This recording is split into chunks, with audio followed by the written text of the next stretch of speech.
పెద్దలు ఈ కార్యక్రమంలో ఉన్నటువంటి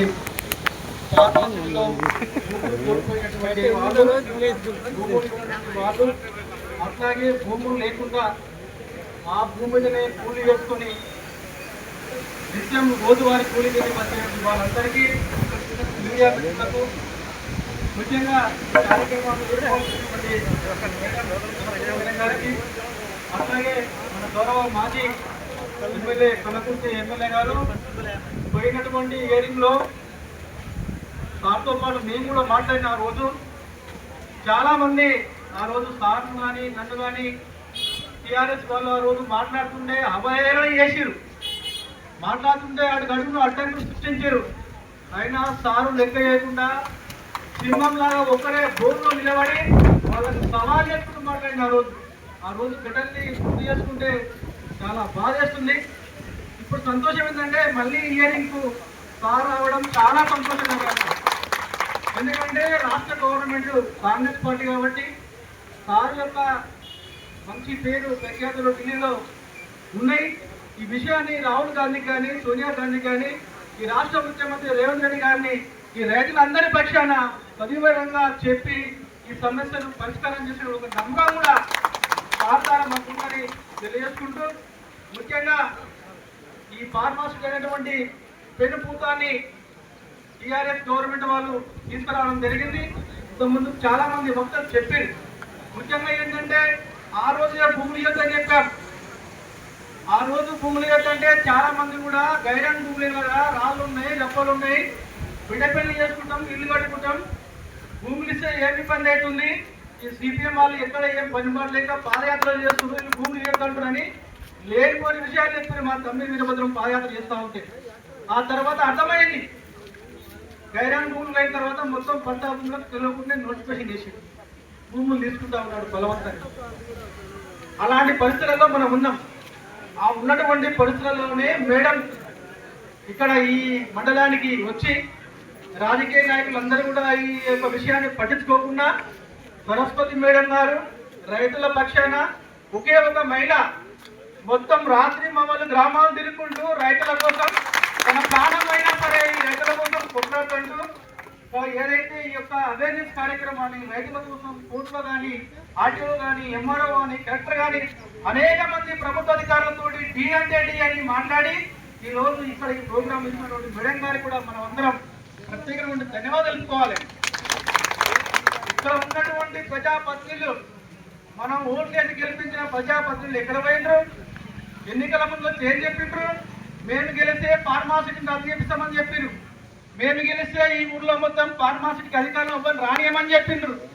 మరి నిన్న కూడా గ్రామ పంచాయతీ ఎన్నికల్లో కూడా ఏం చెప్పిండ్రు, మేము కనుక గెలిస్తే రాష్ట్రంలో రేవంత్ రెడ్డి ఉండు, ఇక్కడ ఎమ్మెల్యే ఉండు, కాబట్టి మేము మంచిగా చేస్తామని చెప్పారు. కనీసం వస్తురా ఇక్కడ ముఖం చూపిస్తురా? అసలు దయచేసి ఇలాంటి సందర్భాలలో మనము ఐక్యంగా ఉన్నటువంటి అవసరం ఉంది. ముఖ్యంగా ఏంటంటే ఇక్కడ చాలా మంది వ్యవసాయ కూలీలు వచ్చారు. 2013 చట్టం ప్రకారం భూములు లేనటువంటి వాళ్ళు భూమి మీద ఆధారపడినటువంటి ప్రతి వ్యవసాయ కూలి కూడా ఆ రోజు పునరావాస ప్యాకేజ్ కింద ప్రతి కుటుంబానికి 5 లక్షలు ఇస్తాం, ఇంటికి ఒక ఉద్యోగం ఇస్తామని ఆ రోజు హామీ ఇచ్చింది. మరి ఏమైంది? ఎవరికన్నా ఇచ్చారు అమ్మాయి అందరికీ ఎవరికన్నా? కాబట్టి అట్లాగే చాలా మంది కూడా భూములు లేనటువంటి వాళ్ళు కులవృత్తులు చాలా మంది ఉన్నారు గ్రామాలలో. సాకరులు కానీ, మంగళులు కానీ, తెలుగులు కానీ, కుమ్మరులు కానీ, ఒడ్లు కానీ, అనేక మంది మాధవులు కానీ, మాధవులు కానీ కులవృత్తుల మీద ఆధారపడిన వాళ్ళు ఉన్నారు. వాళ్ళందరూ కూడా ఈ భూములు పోయే చట్టంలో 2013 చట్టంలో వాళ్ళు కూడా ఆ రోజు మన మేడిపల్లిలో మీటింగ్ పెట్టి కూడా ఇవ్వలేదు. కాకపోతే ఇంకా చాలా మంది ఏంటంటే మొత్తం ఆ రోజు ఏదింగ్ రోజు కూడా మొత్తం మేము పంట భూములు ఇస్తామని చెప్పారు, అవధాలు చెప్పారు ఆ రోజు. అది మొత్తం పంటలు వండే భూములే, మొత్తం వడి కానీ చాలా గ్రామంలో పంటలు పండుతాయి. పచ్చని కొండలు, రాళ్ళు, రప్పలు ఈ ఏరియాలో పశువులు, మేకలు, జీవాలు చాలా మంది ఇక్కడ కొండకాపంలో 4 గ్రామాల. మరి ఆ కొండకాపంలో ఎక్కడ కావాలి? చెరువులు నింటే మురుగాళ్ళు జొన్నలో చేపలు పట్టుకొని పచ్చని బాగున్నారు, వాళ్ళు ఎక్కడ కావాలి?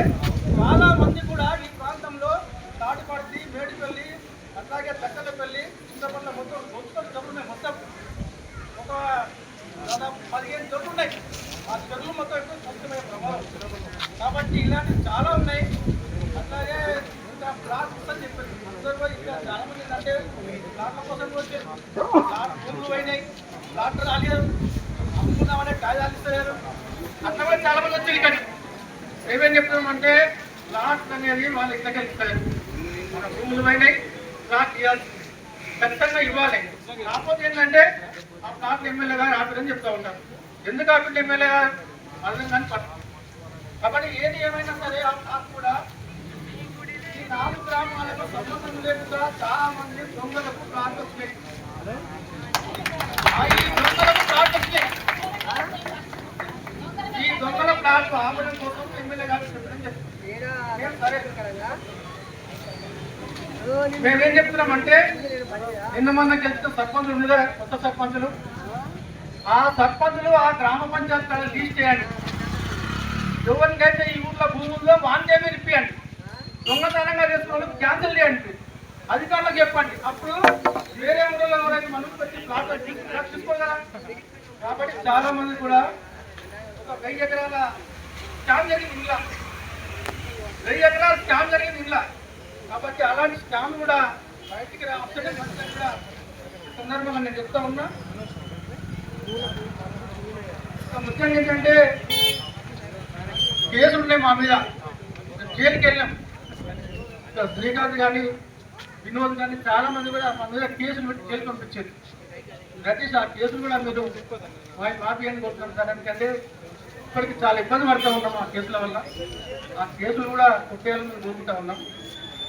ఆ కేసులు ఒకవేళ కొట్టేకున్న మాకు ఇబ్బంది లేదు, కానీ ఆ కేసులు ఉన్నా సరే ఇలాంటి రైతాంగానికి కూలీలందరూ కూడా మీ ద్వారా, చట్టాల ద్వారా, కోర్టుల ద్వారా ఒక సమగ్రమైనటువంటి నివేదికను సమర్పించి మా అందరికీ మీరు ఒక రైతు సహాయం చేసుకోవచ్చు. ఎందుకంటే చాలా సంతోషం.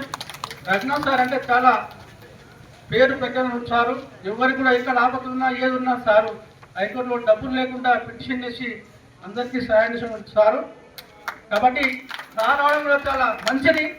వేయడానికి కూడా సందర్భంగా ధన్యవాదాలు చేసుకుంటూ థ్యాంక్ యూ.